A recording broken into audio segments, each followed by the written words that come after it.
स्वागत है दोस्तों आप सभी का आज की इस नई वीडियो में। आज हम बात करेंगे क्लास 12th की पॉलिटिकल साइंस का जो चैप्टर है 5 सेकंड बुक का। तो इसका नाम है कांग्रेस प्रणाली, चुनौतियां और पुनर्स्थापना। नया नाम है इसका भारत में दल और दलगत व्यवस्था। तो इस चैप्टर के हम most important MCQ question answer करेंगे आज की इस वीडियो में। तो चलिए वीडियो को शुरू करते हैं।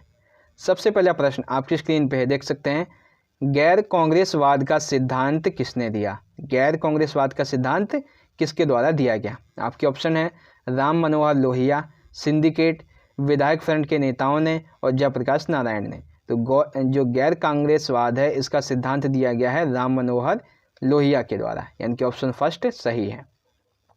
अगला देखिए, नेहरू की मृत्यु के पश्चात भारत के प्रधानमंत्री के रूप में किसे चुना गया? जब नेहरू की मृत्यु हो गई उसके बाद भारत का प्रधानमंत्री कौन बना? लाल बहादुर शास्त्री, इंदिरा गांधी, जयप्रकाश नारायण या इनमें से कोई नहीं। तो इसका सही आंसर है लाल बहादुर शास्त्री को नेहरू जी की मृत्यु के पश्चात भारत का प्रधानमंत्री के रूप में उन्हें चुना गया था। अगला देखिए, जवाहरलाल नेहरू की मृत्यु के समय कांग्रेस पार्टी के जो अध्यक्ष थे वो कौन थे? के कामराज, इंदिरा गांधी, जयप्रकाश नारायण या लाल बहादुर शास्त्री। तो इसका सही आंसर है जवाहरलाल नेहरू जी की मृत्यु के समय कांग्रेस पार्टी के जो अध्यक्ष थे वो थे के कामराज। ठीक है, तो कौन सा ऑप्शन सही है? फर्स्ट वाला। अगला देखिए, इंदिरा गांधी प्रधानमंत्री बनने से पूर्व राजनीतिक पद पर कार्य करती थी, यानी कि इंदिरा गांधी जो है वो प्रधानमंत्री बनने से पूर्व किस राजनीतिक पद पर कार्य करती थी? आपके ऑप्शन है शास्त्री जी की मंत्रिमंडल में सूचना मंत्री, विदेश नीति निर्माता और उनके केवल मंत्रिमंडल में कोई भी कार्य वगैरह नहीं करती थी, या इनमें से कोई नहीं। तो इसका सही आंसर है इंदिरा गांधी जी प्रधानमंत्री बनने से पूर्व शास्त्री जी के मंत्रिमंडल में एक सूचना मंत्री का कार्य करती थी। तो ऑप्शन फर्स्ट हमारा सही हो जाएगा। अगला देखिए, क्वेश्चन नंबर 5 है, लाल बहादुर शास्त्री के द्वारा कौन सा नारा दिया गया था? लाल बहादुर शास्त्री के द्वारा कौन सा नारा दिया गया था? गरीबी हटाओ का नारा, ये तो इंदिरा गांधी जी के द्वारा दिया गया था। जय जवान जय किसान, भारत छोड़ो, इनमें से कोई नहीं। तो इसका सही आंसर है लाल बहादुर शास्त्री के द्वारा जय जवान जय किसान का नारा दिया गया था। ठीक है, अगला देखिए, आया राम गया राम से प्रसिद्ध व्यक्ति का क्या नाम है? आया राम गया राम नाम से जो प्रसिद्ध व्यक्ति है उसका नाम क्या है? लाल बाल पाल, गयालाल, जवाहरलाल नेहरू या इनमें से कोई नहीं। तो आया राम गया राम से प्रसिद्ध व्यक्ति का नाम है गयालाल। ऑप्शन सेकंड हमारा सही है। ठीक है, अगला देखिए, निम्नलिखित का सही मिलान कीजिए। अब आपको यहाँ पे मिलान करना है, ठीक है, कि कौन सा किससे सही बैठेगा। गरीबी हटाओ का नारा इंदिरा गांधी जी के द्वारा दिया गया था। इंदिरा हटाओ का नारा ग्रैंड अलायंस के द्वारा दिया गया था। आया राम गया राम ये दल बदल से संबंधित है। और जय जवान जय किसान का नारा लाल बहादुर शास्त्री के द्वारा दिया गया था। तो आप इस तरह से मिलान करेंगे। दोबारा देखिए, गरीबी हटाओ का नारा इंदिरा गांधी जी के द्वारा, इंदिरा हटाओ ग्रैंड अलायंस के द्वारा, आया राम गया राम एक दल बदल राजनीति थी और जय जवान जय किसान लाल बहादुर शास्त्री के द्वारा दिया गया एक नारा था। ठीक है, आई होप समझ गए होंगे क्वेश्चन नंबर 7। अगला देखिए, क्वेश्चन नंबर 8 है, कांग्रेस के प्रभुत्व का कारण नहीं था, यानी कि जब भारत आज़ाद हुआ और भारत के आज़ाद होने से पहले भी कांग्रेस के प्रभुत्व का क्या कारण था? आपके ऑप्शन है देश की सबसे बड़ी तथा सबसे पुरानी पार्टी रही थी, सही है। नेहरू जैसे करिश्माई एवं लोकप्रिय नेता भी इसी में ही शामिल थे, ये भी सही है।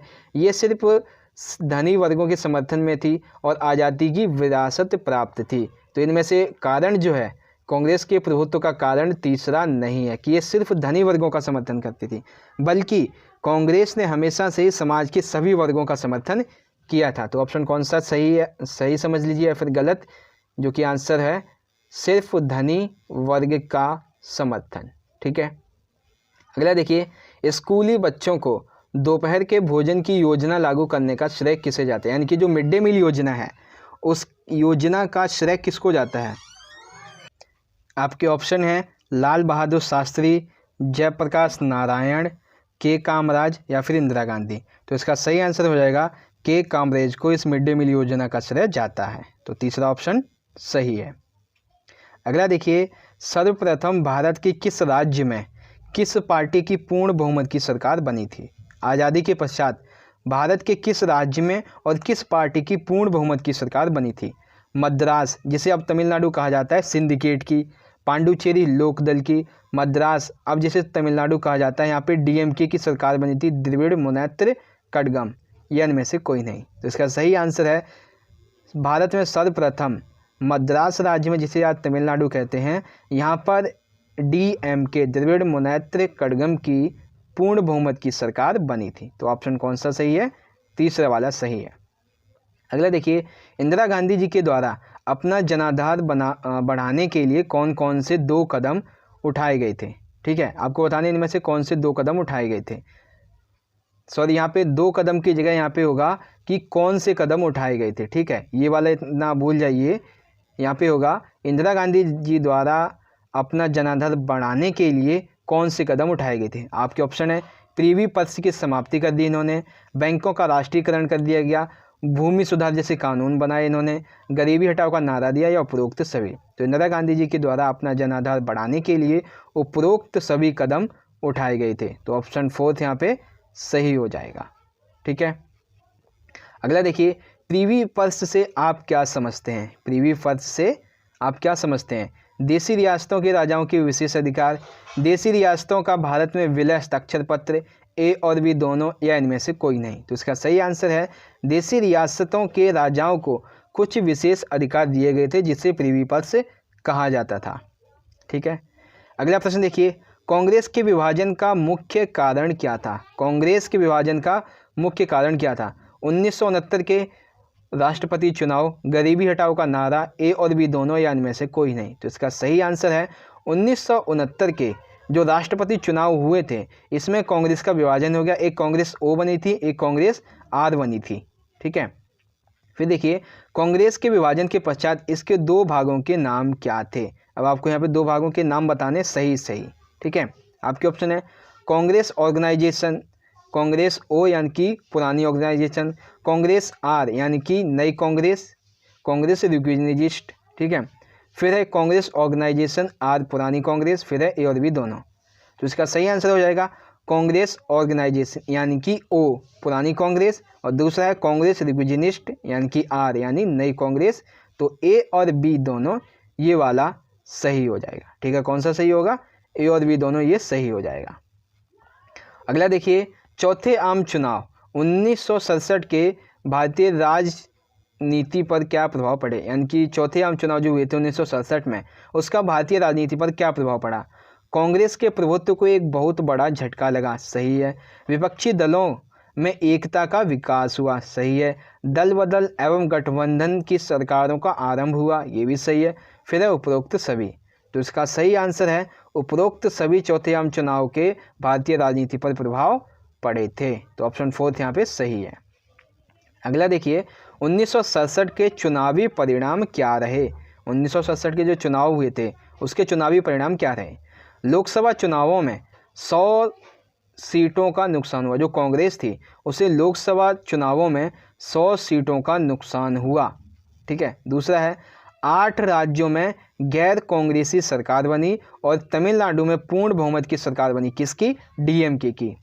फिर है कांग्रेस के बड़े नेता जैसे कि के कामराज और निजलिंगप्पा अपनी अपनी सीटों से चुनाव हार गए, या फिर उपरोक्त सभी। तो इसका सही आंसर है 1967 के उपरोक्त सभी चुनावी परिणाम रहे थे।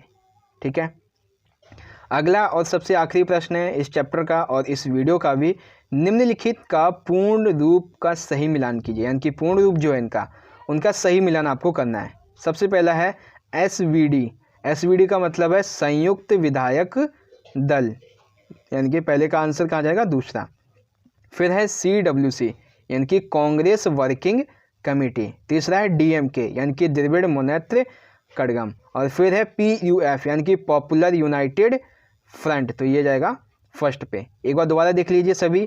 एसवीडी यानी कि संयुक्त विधायक दल, सीडब्ल्यूसी यानी कि कांग्रेस वर्किंग कमेटी, ठीक है। फिर है तीसरा डीएमके द्रविड़ मुनेत्र कड़गम। फिर है पीयूएफ यानी कि पॉपुलर यूनाइटेड फ्रंट, ठीक है। तो ये हुआ क्वेश्चन नंबर 17। इस तरह से दोस्तों हमारी आज की ये वीडियो खत्म होती है एंड मैं आशा करता हूँ कि आज की ये वीडियो आपको पसंद आई होगी। अगर वीडियो अच्छी लगी है तो लाइक करना, इस वीडियो को ज़्यादा से ज़्यादा अपने सभी दोस्तों के साथ ज़रूर शेयर कर दीजिएगा। हम मिलेंगे अगली वीडियो में इसी चैप्टर के मोस्ट इंपॉर्टेंट क्वेश्चन आंसर की वीडियो के साथ में। तब तक के लिए आप पढ़ते रहिए, अपना ख्याल रखिए। धन्यवाद। जय हिंद, वंदे मातरम।